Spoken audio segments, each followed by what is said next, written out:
नमस्कार, प्रारब्ध पर आप सभी का स्वागत है। मैं अवनीश। आज हमारे साथ एक बार फिर हैं गौरव प्रधान जी। आइए सबसे पहले स्वागत कर लेते हैं गौरव जी का। गौरव जी, नमस्कार, बहुत-बहुत स्वागत है। सबको सबको जय जय सिया राम। जी, जय जय सिया राम। दर्शकों, प्रधानमंत्री नरेंद्र मोदी ने कांग्रेस के मुस्लिम लीगी मैनिफेस्टो उसका जरा पोस्टमार्टम क्या किया, अब उसमें से लगातार चीजें बाहर आती जा रही हैं। जैसे कहते हैं ना कि आपने कोई पिटारा खोला और पहले बड़ा जिन्न, फिर उसका उससे बड़ा जिन्न, फिर उससे बड़ा जिन्न। देश के संसाधनों पर पहला हक मुसलमानों का। 2006 में राष्ट्रीय डेवलपमेंट कमीशन की बैठक में ये कहा था और उस समय गुजरात के मुख्यमंत्री नरेंद्र मोदी उसी बैठक में मौजूद थे और अपने दो भारतीय जनता पार्टी के मुख्यमंत्री शिवराज जी और डॉक्टर रमन सिंह, उनके साथ कड़ा विरोध किया था। लेकिन कांग्रेस के मैनिफेस्टो में ये बात दर्ज है कि वो इकोनॉमिक सर्वे कराएंगे और बिल्कुल रॉबिन हुड स्टाइल में जिनके पास ज्यादा है, जिन्होंने अपने कर्म से कमा रखा है, उनसे लेके अब बांटेंगे किसको।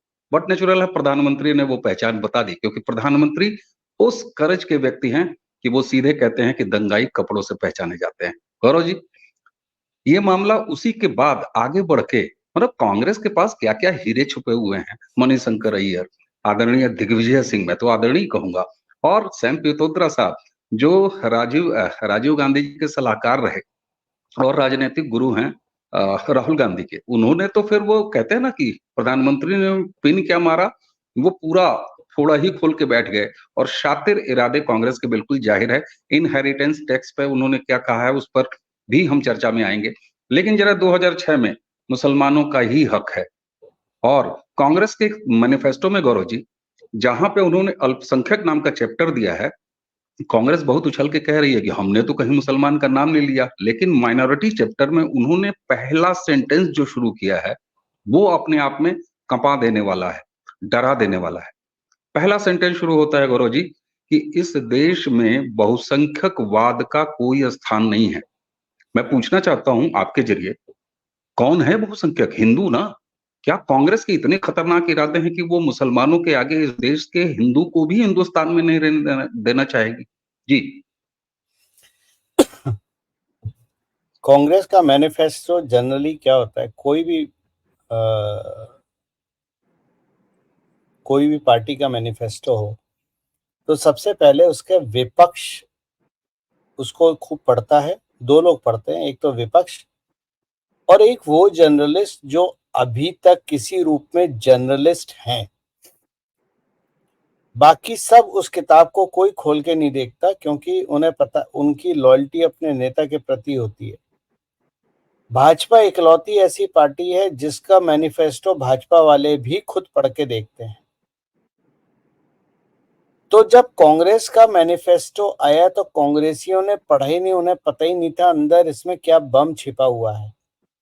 भाजपा वालों ने पढ़ा था और खास तौर से बात करें तो मोदी की या अमित शाह जी की, तो वो लोग इन चीजों को बारीकी से पढ़ते हैं, या कह लें जो पार्लियामेंट बोर्ड है उनका वो जो चुनाव बोर्ड है वो बारीकी से पढ़ता है।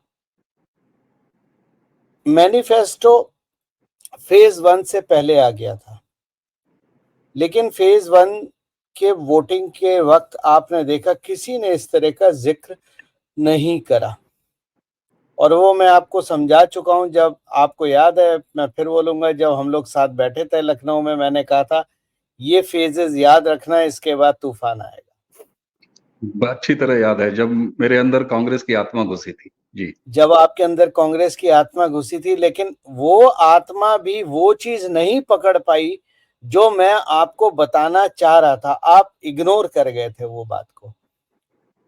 यही कांग्रेस की मनोदशा थी कि उन्होंने नहीं पिटा। अब सवाल है, मणिशंकर अय्यर हो या सैम पिट्रोडा, ये अपने आप को बहुत अक्लमंद समझते हैं।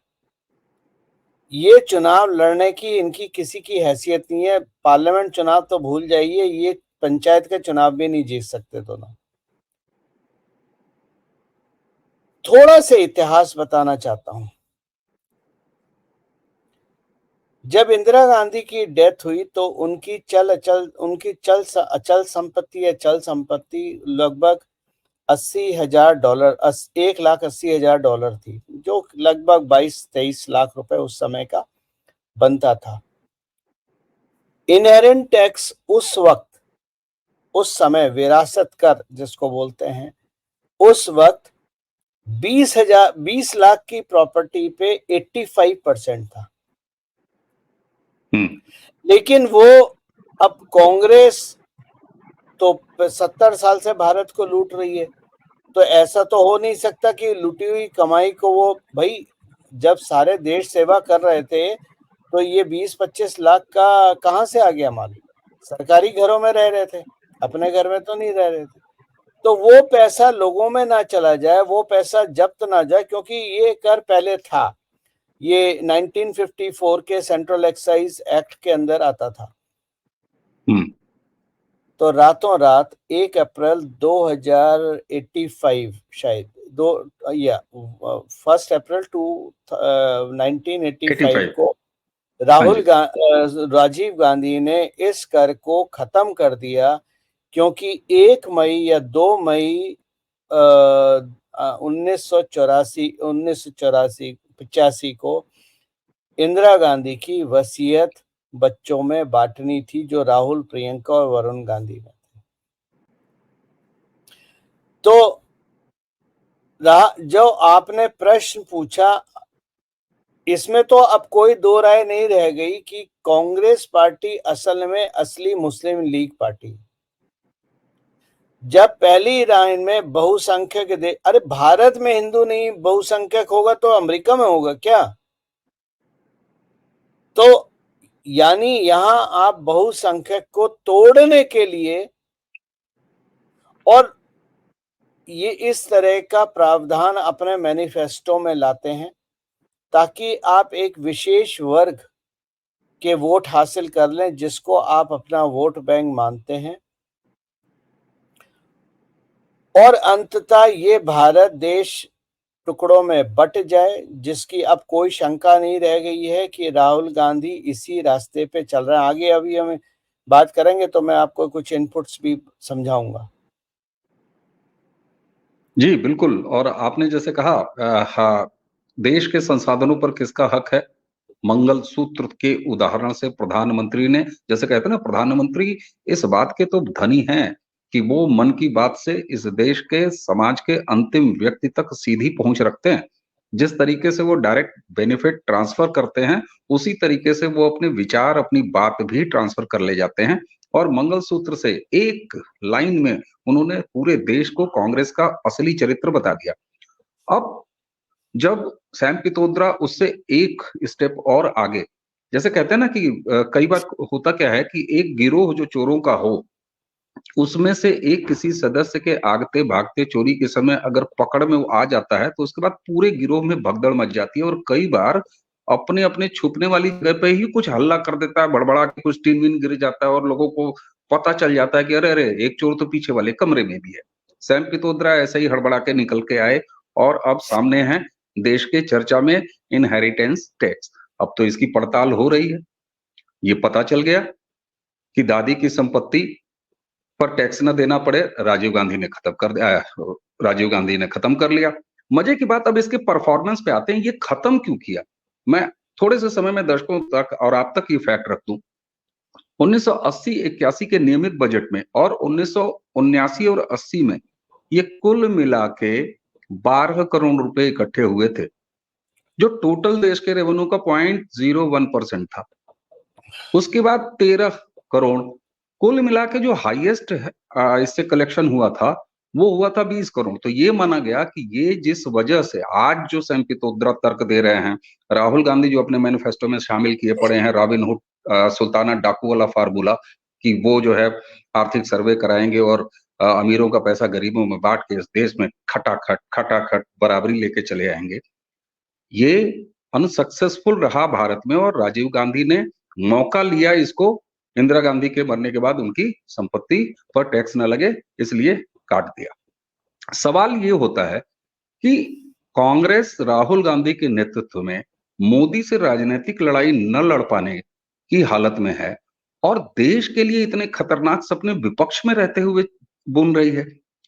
जबकि हाँ। उसे भी पता है कि 24 में वो सत्ता में नहीं आ रहे हैं। तो विपक्ष में रहते हुए इतनी खतरनाक स्थिति है, सत्ता में रह के इन्होंने क्या-क्या किया है। और कहीं गलती से, मैं अब ये नहीं कह रहा हूँ, प्रधानमंत्री तो कहते हैं 2047 से पहले भैया कोई नंबर नहीं है। लेकिन ऐसे लोग, ऐसी सोच के लोग, ऐसे खतरनाक लोग, ये मतलब सिहरन होती है कि ये सत्ता में रहे और 65 साल इन्होंने देश चलाया है। बहुत सारे लोगों को जानकारी नहीं है।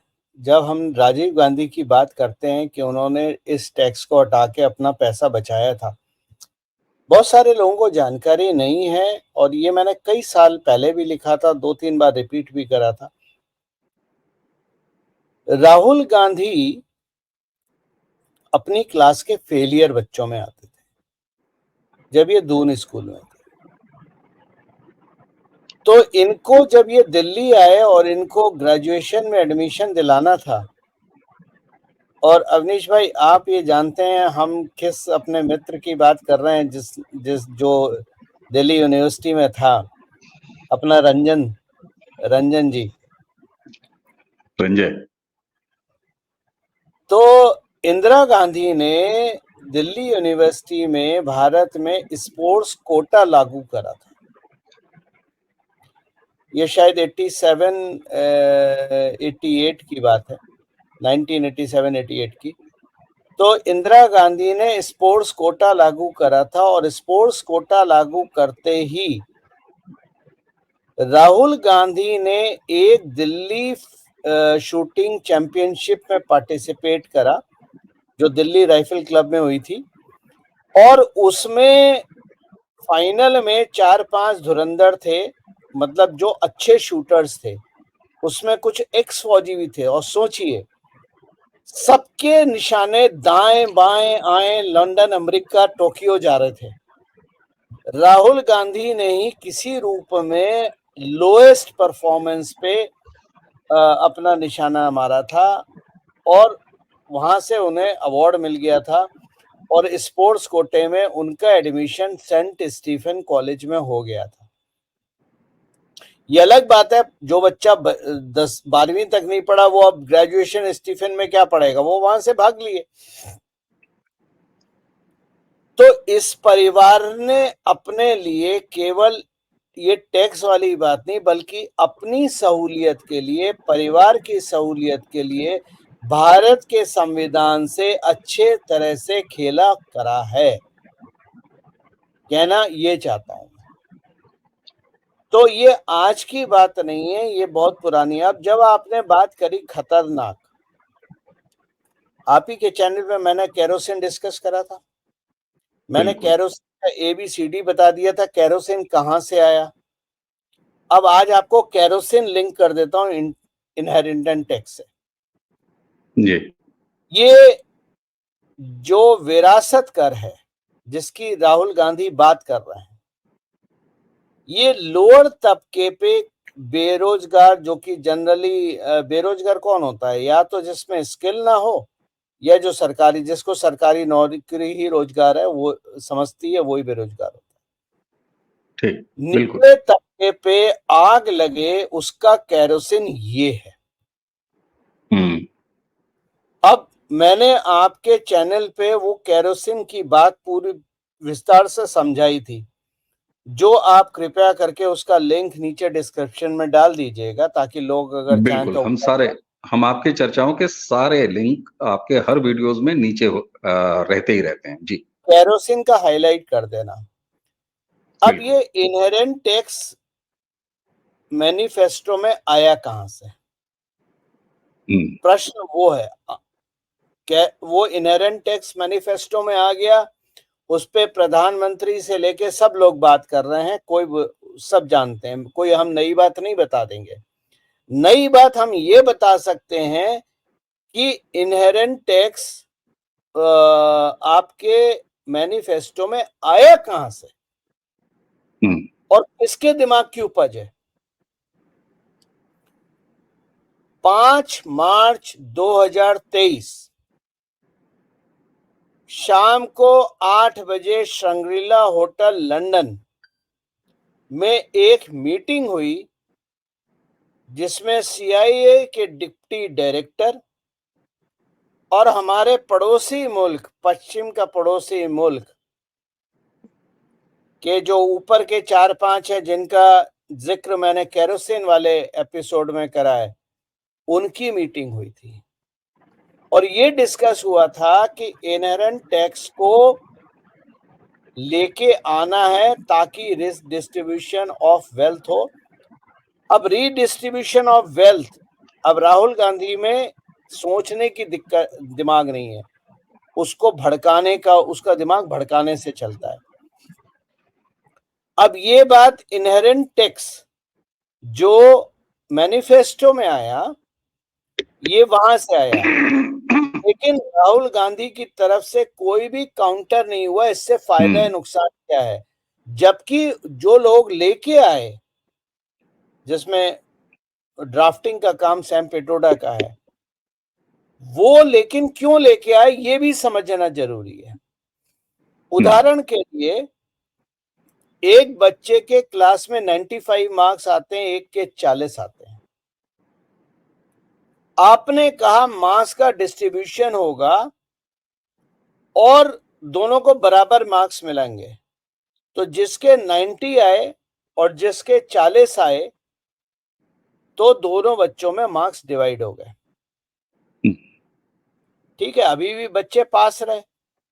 तो जो मेधावी छात्र था उसने कहा मैं काहे के लिए पढ़ाई करूं भाई, जब मेरे मार्क्स उठा के उसको दे ही देने। तो अगली बार जब एग्जाम हुआ तो उसके 50 आए और इसके 10 आए, दोनों फेल हो गए। तो जो दूसरी शक्तियां हैं, जो इनहेरेंट टैक्स जिन्होंने मैनिफेस्टो में डाला, उनका एक ही मकसद है कि इनहेरेंट टैक्स अगर हम डालते हैं और कांग्रेस की सरकार बनती है और ये टैक्स लागू होता है लोगों की, और ये 55-50% नहीं भाई साहब, 85 to 90% आपकी वेल्थ गई, तो आदमी over a period of time काम करना बंद करेगा, बिजनेसेस बंद होंगे, बिजनेस ज्यादा मेहनत नहीं करेंगे, जो चल रहा है वरना बंद करो। फायदा क्या होगा?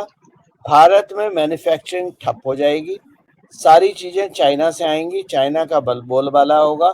और जो मूल काम है, क्योंकि जो हिंदू समाज है, जो मंगलसूत्र वाला समाज है, वो मेहनत करता है, अपनी विरासत बनाता है, अपने बच्चों के लिए कार्य करता है, अल्लाह पे नहीं छोड़ देता है। ठीक है ना, आज 2 हैं, कल 4 हो जाएंगे, कल 50 हो जाएंगे। वो 2 बच्चे लेके करता है, वहां फैमिली सिस्टम टूटना शुरू हो जाएगा। और फैमिली सिस्टम एक बार भारत में टूटना शुरू हुआ, जो कि फेमिनिज्म के माध्यम से करा गया था और पिछले 30 सालों में फिल्मों के माध्यम, बॉलीवुड के माध्यम से करा गया है। जब फैमिली सिस्टम टूटेगा तो सनातन धर्म भारत में खत्म हो जाएगा। ये इतना महत्वपूर्ण पॉइंट पर आप ले आए हैं। मैं यही आगे कहने जा रहा था कि भारत के लिए, भारतीय समाज में उत्तराधिकार टैक्स जैसी कोई बात अगर आए या संपत्तियों के बंटवारे जैसी बात आए, जिसको ये कहते हैं रीडिस्ट्रीब्यूशन ऑफ वेल्थ, साहब सनातन भारतीय परंपरा में अब भी पिता की संपत्ति में सीधे बेटे का कोई अधिकार नहीं है। तीसरी पीढ़ी यानी पोता नाती जो होता है उसका अधिकार होता है। तो ये हमारी सनातन पीढ़ी है। कोई भी पुत्र अपने पिता की अचल संपत्ति नहीं बेच सकता, या तो वो कंसेंट दे तब बेच सकता है, अदरवाइज वो सीधे राइट ट्रांसफर होता है उनकी अगली जनरेशन पे। तो ये यही वजह है कि आज भी सनातन परिवारों में चाहे वो खेत के रूप में हो, चाहे वो घर के रूप में हो, इस तरह की एक अर्जित संपत्तियां पीढ़ीगत चलती आई हैं। और जब संपत्ति पीढ़ीगत चलती है, जब गांव का घर जिंदा रहता है तो संस्कार जिंदा रहते हैं। संभवतः आपने जहां इसको पहुंचाया है इस चर्चा को, वो अभी तक इनहेरिटेंस टैक्स लग जाएगा, लोगों का पैसा लूट जाएगा, अडानी का पैसा लूट के यहाँ दे दिया जाएगा। इससे कहीं खतरनाक बात सामने आती है कि सनातन के स्वरूप को और सनातन की जो परिवार संस्कृति है, हिंदू संस्कृति है, जो उसको पूरी तरीके से खत्म करने का एक बहुत खतरनाक साजिश। मैं आपको एक दो चीजें और बताता हूँ। भारतीय सनातन समाज में सबसे बड़ा पर्व कौन सा होता है? दीपावली होती है ना। ठीक बात। दीपावली पे हम सोना चांदी भी खरीदते हैं, जिसकी जितनी सामर्थ्य है उस हिसाब से गाड़ियां भी लेते हैं, घर भी लेते हैं, बहुत सारी एसेट एक्युमुलेशन हम दिवाली पे करते हैं। जब एसेट एक्युमुलेशन ही नहीं करेंगे जो दिवाली से पूर्ण रूप से जुड़ा हुआ है, तो सनातन समाज टूटेगा या जुड़ेगा? बिल्कुल, हमारे त्योहार खत्म और होंगे। जब वो टूटेगा तो भारत में रिसेशन जैसा शब्द आएगा, नहीं आएगा? इसका इसका उदाहरण भी दे देते हैं। आज सबसे ज्यादा गोल्ड रिजर्व अगर किसी देश के पास है तो माना जाता है कि वो अमेरिका के पास है, क्योंकि उनके पास कुछ 9,000 टन सोना है। ठीक है ना, तभी वो अपने नोट छाप लेते हैं। कितने भी डेट में आ जाओ, नोट छाप दो, नोट छाप दो। 9,000 टन सोना है। भारत में कुछ 800 टन सोना है, लेकिन ये 800 टन सोना वो है जो सरकार ने रखा है। जो लोगों के पास सोना है वो 26,000 टन है। तो आपकी नजर उस 26,000 टन पे है भाई। भारत बहुत में बढ़िया। सनातन समाज में जो सोना है वो लगभग 26,000 टन है, जो अमेरिका के दुगने से ज्यादा है। और ये व्यक्तिगत लोगों के पास में है। ये ट्रेजरी में बंद करा हुआ सोना नहीं है। तो आपको नहीं लगता कि ये सारी चीजों का जो ताना बाना है, ठीक है, आपने मैनिफेस्टो में इनहेरेंट टैक्स लिखा, एक डिस्कशन शुरू हुआ कि आपकी संपत्ति ले ली जाएगी, ब्ला ब्ला ब्ला, लेकिन इसके तार कहां जुड़े हैं भाई?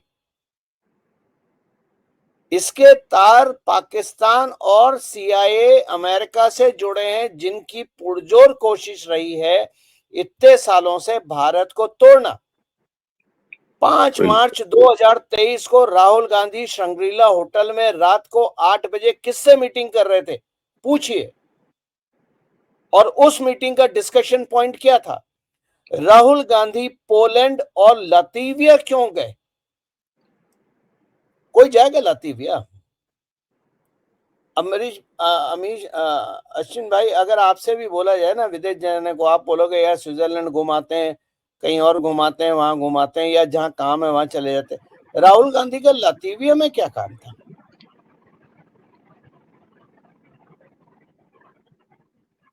तो देखिए, ये जो सारी चीजें हैं, ये भारत को क्रमबद्ध तरीके से तोड़ना और सनातन समाज को बर्बाद करना, ताकि इस देश पे मुगलों का फिर से राज हो जाए। जो और देखिए, मैं हमेशा से जैसे कहता हूं, मुसलमान जिहादी नहीं है। हम्म। मुसलमान, आप सोचिए, थोड़ा गहराई में सोचिए। देखिए, परसेप्शन पे आप जो बात करते हैं, और हम ये भी मानते हैं, चाहे हम लव जिहाद की बात करें, चाहे और कोई बात करें, हाँ जिहाद है, लेकिन असल में अगर आप रूट कॉज जाएंगे तो मुसलमान जिहाद नहीं है। असली जिहादी ये अमेरिका है। आप हम्म। कोई भी वर्ल्ड वॉर में उठा के देख लीजिए, ये मुसलमानों को पकड़ते हैं और उनसे लड़ाई करवाते हैं। अफगानिस्तानियों के पास या जितने टेररिस्ट के पास हैं, ये AK-47 कहां से आती है? रशिया तो देता नहीं है। क्योंकि अमेरिका में एक कंपनी है जो पुरानी AK-47 गन्स को रिफर्बिश्ड करके बेचती है, और उस कंपनी के डायरेक्टर हिलरी क्लिंटन है। हम्म। तो ये ये मैंने लिखा है। जी जी। आप जानते हैं मुझे इन चीजों के बारे में, मैं क्या क्या लिखता हूं जो लोग सोच भी नहीं सकते। तो ये रिफर्बिश्ड गन कौन खरीद रहा है? कोई आदमी तो खरीद नहीं रही है किसी देश की। ये आतंकवादी के हाथ में ही तो जाएंगी। तो उनको वेपनाइज कौन करता है? ये जिहादी हम करते रहते हैं, इन जिहादियों को वेपनाइज कौन करता है? क्योंकि इस्लाम आउटवर्ड रिलीजन है, जो जोर से या जैसे भी हो अपने अंदर करो। आपने उनके हाथ में बंदूकें पकड़ा दी। ठीक बात।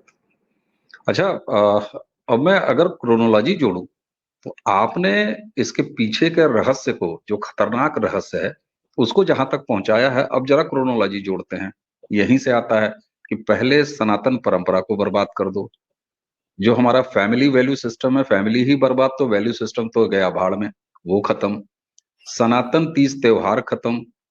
लोगों भाई, की जो सिक्योरिटी आपने है। जो वैल्यू सिस्टम की बात करी, one night stand, feminism, live in relationship, कहां से आया है? दिल्ली बम्बई से तो नहीं बिल्कुल आया है ना, ये तो वेस्ट से आया है ना। बिल्कुल बिल्कुल, और उससे यूनिवर्सिटी आप आगे लोग भी बढ़ा। पढ़ने जाते हैं, यूनिवर्सिटी हम्म। कॉलेज आप लोग पढ़ने जाते हैं या फेमिनिज्म पे करने जाते हैं? आज ये जो बंगाल के लौंडे हैं जो साड़ी पहन के ताली पीट रहे हैं, ये फेमिनिज्म कहां से आया है? भारत का तो नहीं है और मुसलमान का भी बिल्कुल। नहीं है। इस हाँ, फेमिनिज्म में बिल्कुल। आपको कभी मुसलमान नहीं मिलेगा। जितने फैशन शो के जो कोऑर्डिनेटर हैं या ये कोरियोग्राफर्स जो होते हैं, छक्के क्यों होते हैं बॉलीवुड में? और ये छक्के हिंदू ही क्यों होते हैं? विचार कीजिए इन चीज पे। बिल्कुल समाज साहब। यही और है। बिल्कुल, और प्रगतिशील लेखक संघ, अगर हम क्रिएटिव्स की बात करें तो प्रगतिशील लेखक संघ जो लेफ्टिस्टों का है, उसके बाद समानांतर सिनेमा, पैरेलल सिनेमा, उसके जरिए तो एक पूरा सिलसिला चलाया गया कि किस तरीके से आगे सनातन मूल्यों को धराशायी किया जाए। मैं उस क्रोनोलॉजी की बात कर रहा था, मैं वहां से थोड़ा और आगे बढ़ूं, तो तीज त्योहार खत्म हो गए, और उसके बाद आप वहां से खत्म करते करते, जब अचानक 2024 के इनके मैनिफेस्टो की जो पहली लाइन मैंने पढ़ी थी अल्पसंख्यक वाले में, कि साहब भारत में बहुसंख्यकवाद की कोई जगह नहीं है, यानी यहाँ इस रिजल्ट तक पहुंचना है कि हिंदू खत्म हो जाए, इसकी तैयारी कितनी गहरी है। और संभवतः यही वजह है कि प्रधानमंत्री इसको बहुत कायदे से एड्रेस कर रहे हैं, एक एक चीज को एड्रेस कर रहे हैं। और एक मौका और आया है कि ये पहली बार है कि कांग्रेस बच नहीं पा रही है, छुप नहीं पा रही है, कि तुमने किसी चौकी लगे मंच पर बोल के निकल नहीं लिए हो, लिख के दिए हो, एजेंडे में है, और एजेंडा तुम्हारा मैनिफेस्टो में दर्ज है। और यही वजह है कि सैम पित्रोदा से मुंह मोड़ लिया, कह रही है कांग्रेस की नहीं नहीं, ये उनका निजी विचार है। जी। मेरे दादाजी मेरे दादाजी बोलते थे दिवाली की राम राम। मेरे पिताजी बोलते थे दिवाली की शुभकामनाएं। जब हम लोग बच्चे थे तो हमने बोलना चालू कर दिया दिवाली की मुबारकबाद, फिर मुबारक दिवाली। क्या है ये और कहाँ से आ रहा है? बॉलीवुड से आ रहा है ना। तो बिल्कुल। मीडिया में जो ऐड आते हैं बिना बिंदी के दिवाली पे, वहां से आ रहा है ना। तो समाज को तोड़ने का, सनातन समाज को, और मैंने हमेशा ये बात बोली है कि बॉलीवुड सबसे बड़ा कल्प्रिट है समाज को, सनातन समाज को तोड़ने के लिए, family system, family value system तोड़ने के लिए। क्योंकि अगर आपको याद हो, जो लेजेंडरी फिल्म जिसको मानी जाती है, दो फिल्मों की बात करूंगा, हम्म। शोले, पूरा गांव सनातन, ठाकुर सनातन, ठाकुर के घर में बिजली नहीं, लेकिन दो लोग गांव में, रहीम चाचा और उनके बेटे के लिए मस्जिद में लाउड स्पीकर लगा। भाई बैटरी तो कहीं से चार्ज करते थे, उंगल थोड़ी ना लगा देते थे। मस्जिद चकाचक रहती थी, लेकिन मंदिर के पीछे, टूटे हुए मंदिर के, पूरा गांव मंदिर नहीं बना पाया लेकिन मस्जिद बनाई उसने, और मंदिर के पीछे शिव जी की मूर्ति के पीछे बैठ के चोरी उचक्के होते थे। दूसरी बात हम्म। बता दूं, थोड़ी कड़वी लगेगी। अमर अकबर एंथनी, बाप तो कृष्ण लाल था ना, लेकिन अमर अकबर एंथनी में तोड़ा गया नहीं तोड़ा गया। ठीक, बिल्कुल ठीक। और अगर आप वो फिल्म देखिए जिसमें चांद मियां पे भजन है, चांद मियाँ पे गाना है, हमारे मंदिरों में नंदी जी महादेव को देख के रखी जाती हैं। उनका जो स्थापना होती है महादेव के सामने की होती है। वो चांद मियाँ के सामने नंदी देवी रखी गई थी। ये बिल्कुल, समाज ये सांस्कृतिक अतिक्रमण की बात तो बिल्कुल चाहे लिटरेचर में हो, चाहे सिनेमा में हो, चाहे बौद्धिक जमातों द्वारा हो, ये लगातार किया जाता रहा। और इनहेरिटेंस टैक्स और ये इकोनॉमिक सर्वे, इसको जिस तरीके से ये पूरी क्रोनोलॉजी अगर जोड़ी जाए तो कितनी खतरनाक तस्वीर बनती। अच्छा, मेरे सामने गौरव जी, अब जब बात शुरू ही हुई है इनहेरिटेंस प्रधानमंत्री टैक्स। प्रधानमंत्री बात करते हैं कि हम आपकी इनकम बढ़ाएंगे, हम आपकी इनकम डेवलप करेंगे, स्वरोजगार के भी अवसर खोलेंगे। भारत में लगभग 1 लाख स्टार्टअप रजिस्टर्ड हैं सरकार की साइट पे। भारत में 110 यूनिकॉर्न्स हैं। ये किसी का पैसा लेके मोदी ने नहीं बनाया, ये लोगों की बिल्कुल, स्वच्छ अपनी मेहनत से उनको सही माध्यम दिया, सही प्लेटफॉर्म दिया, सही टैक्सेशन दिया और लोगों की जो अंदर की आग है कुछ कर गुजरने की, उस आग को भड़काया और आपने देखा भारत में ये चीजें खड़ी होनी शुरू हो गई। मोदी ने कभी शॉर्टकट लाइफ में नहीं लिया कि मैं अडानी अंबानी के पैसे लेके तुम्हें दे दूंगा और टाटा के लेके तुम्हें दे दूंगा, तुम्हें कुछ काम करने की जरूरत नहीं है। वरना अगर ऐसा होगा तो वेनेजुएला बनने में भारत को क्या देर लगेगी।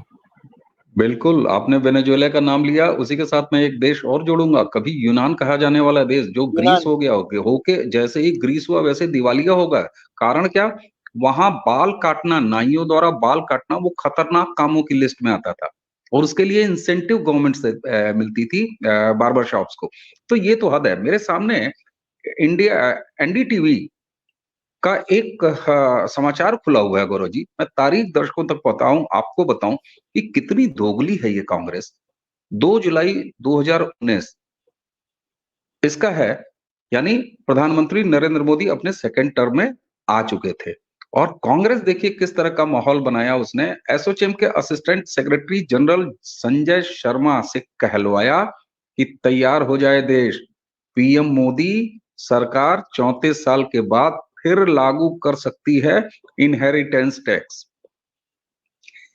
तो कांग्रेस जो आज इनहेरिटेंस टैक्स की उसके नेता बात कर रहे हैं, राज खोल दिया, इनसे ये खतरनाक एजेंडा मोदी सरकार को बदनाम करने के लिए 2019 में ये कोशिश कर चुके हैं। और थोड़ा और आज पहले चले जी, जाइए, थोड़ा और पहले चले जाइए। ये सैम पिट्रोडा तो बच्चा है। ये काम तो पी चिदम्बरम ने करा था 2011, 12, 13 में कि हमें ये टैक्स लेके आना चाहिए। इनका प्रपोजल था, कांग्रेसियों का समर्थन नहीं था इनको, क्योंकि जो लूट का माल कांग्रेसियों ने रखा है फिर तो वो भी जाएगा ना, परिवार का पैसा भी जाएगा। अब परिवार में अभी तो कोई मर नहीं रहा है कि जिसकी जायदाद बटे, और मरने के बाद या मरने से पहले लॉ को इस तरह से मैनेज कर दिया जाता है कि परिवार की संपत्ति परिवार के पास रहे, उस पे किसी का अधिकार नहीं है। बिल्कुल ठीक। और तो यही आपने वजह है बहुत अच्छी बात गौरव कही, जी। आपने जो 2019 की बात कही एनडीटीवी की रिपोर्ट, वो बिल्कुल सही है। बिल्कुल, और उस समय मजे की बात देखिए, इसी कांग्रेस ने धमकाया था और इसका विरोध किया था कि ऐसा कुछ होगा तो बहुत गलत बात है, और आज इकोनॉमिक सर्वे की बात कर रहे हैं और रॉबिन हुड जैसी स्टाइल की बात कर रहे हैं, सुल्ताना डाकू की स्टाइल की बात कर रहे हैं कि तुमसे लूट के, अमीरों से लूट के गरीबों को दे देंगे और कटाकट ठकाटक। खैर, वो तो राहुल गांधी का कहाँ है, कहाँ पहुंच गए हैं राहुल गांधी, कांग्रेसी कहाँ पहुंच गए हैं, किस अभद्र तरीके के उनकी कैंपेन चल रहे हैं, हम उस पर नहीं जाना चाहेंगे क्योंकि वो हम बोलना भी नहीं चाहते। जो कुछ भी बोला है कि अपनी माँ बहनों को भेज दो, तो वहां तक नहीं जाना चाहिए। अच्छा गौरव जी, देखिए 100 एक चीज की एक मैं जो बात। अब जी हाँ, जी जी जी आप जी बोलिए, बोलिए, आप बोलिए, आप जी, बोलिए। मैं चाहूंगा कि एक चीज को आप जरूर एड्रेस करें कि जिस तरीके से प्रधानमंत्री नरेंद्र मोदी ने ये 2024 का चुनाव, अब तक एक भी विपक्षी व्यक्ति के ऊपर उन्होंने कोई पर्सनल कमेंट नहीं किया।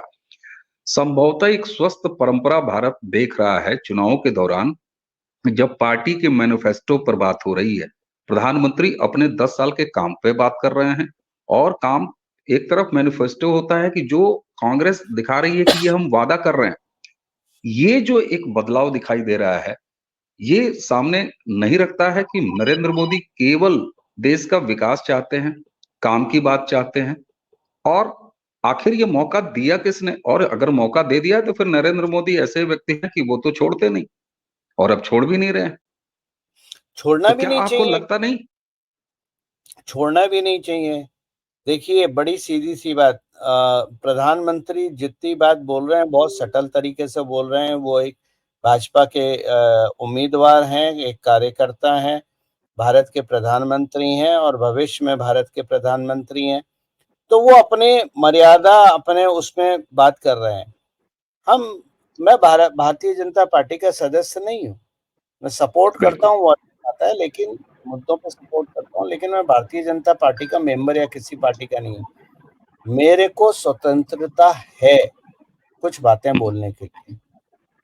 आपके वीडियो के माध्यम से मैं शुद्ध रूप से बिना शब्दों को चबाए राहुल गांधी से पूछना चाहता हूं कि 5 मार्च 2023 को शंग्रीला लंदन में रात को 8 बजे आपकी जो सीआईए के डिप्टी डायरेक्टर हैं डेविड, और पाकिस्तान के आईएसआई चीफ या आईएसआई के लोगों के साथ क्या डिस्कशन हुआ था, वो देश जानना चाहता है। बिल्कुल, क्योंकि ये सवाल। जी। इनहेरेंट टैक्स वहां से आया है, वहां से आया है। सैम पिट्रोडा और जयराम रमेश की मूर्खता ने उसको डिस्क्लोज कर दिया। बिल्कुल, जो ये बात वही जो मीटिंग में डिस्कस ये हुआ था, इसको डिस्क्लोज नहीं करना है, इस पे शांति से काम करना है। लेकिन ये दो बड़े मुंह वाले मूर्खों ने इस चीज को डिस्क्लोज कर दिया और 2024 का चुनाव भारतीय जनता पार्टी में को थाली में सजा के परोस दिया। बिल्कुल, और ये वही शुरू में जो मैंने कहा कि एक चोर अगर पकड़ा जाता है तो बाकी जो दूसरे कमरे में तिजोरियां तोड़ रहे होते हैं उनमें हड़बड़ाहट मचती है, और कुछ ऐसा कनस्तर गिर जाता है कि पता लग जाता है कि बाकी घर के किन किन कमरों में कितने चोर हैं। तो सैम पित्रोदा ने वही काम किया है। लेकिन भला हो प्रधानमंत्री जी का कि उन्होंने संभवतः एक लंबी पीढ़ी है जिसने पहली बार ये देखा होगा, एक बड़ी संख्या है इस देश की जिसने पहली बार देखा होगा गौरव जी कि मैनिफेस्टो पार्टियों के कितने महत्वपूर्ण होते हैं, और उनसे क्या-क्या इरादे पता चलते हैं, चाहे वो सत्ता की पार्टी का मैनिफेस्टो हो, चाहे वो विपक्ष की पार्टी का मैनिफेस्टो हो। और यह देश के लोकतंत्र के लिए गौरव जी निश्चित रूप से शुभ होगा, आप मानेंगे देखो, इसको, एक कि एक अब कम फर्क से है, कम मैनिफेस्टो पे बात हो रही है। जी। ये एक बहुत मूलभूत फर्क है जो मैंने पकड़ा। अब मुझे नहीं पता लोगों ने पकड़ पाए नहीं पकड़ पाए। कांग्रेस अपने मैनिफेस्टो को घोषणा पत्र बोलती है, हुँ, यानी हम आएंगे, ये करेंगे, ये करेंगे, घोषणाएं है ना। भाजपा अपने मैनिफेस्टो पे संकल्प पत्र बोलती है कि हम आएंगे तो ये करेंगे, इसकी हम गारंटी दे रहे हैं। तो घोषणा करना और संकल्प करना, अगर आप यही समझ लेंगे तो फिर भाजपा से अच्छा आपको कुछ नहीं मिलेगा। बिल्कुल ठीक बात है। और धन्यवाद देना चाहिए प्रधानमंत्री नरेंद्र मोदी को कि उन्होंने देश को ये सिखा दिया कि भैया जो विज़न डॉक्यूमेंट है, उनको पढ़ो, उसी में से सारी चीज़ें निकल के आ जाएँगी। और और ये तब जब प्रधानमंत्री वादा नहीं करते, 10 साल के काम के साथ लड़ रहे हैं चुनाव। जी। और एक बात और हुई है इस चुनाव में, जो लोगों मीडिया तो खैर, मैं मीडिया की बात ही नहीं करता, उनमें इतनी समझ है नहीं, लेकिन अधिकांश लोग इस चीज को मिस कर गए। कांग्रेस अपना घोषणा पत्र लाती है, भाजपा अपना संकल्प पत्र लाती है, समाजवादी पार्टी भी कुछ लाती है, सब पार्टियां लाती हैं। लोकसभा चुनाव की बात कर रहा हूं मैं। हुँ, हुँ।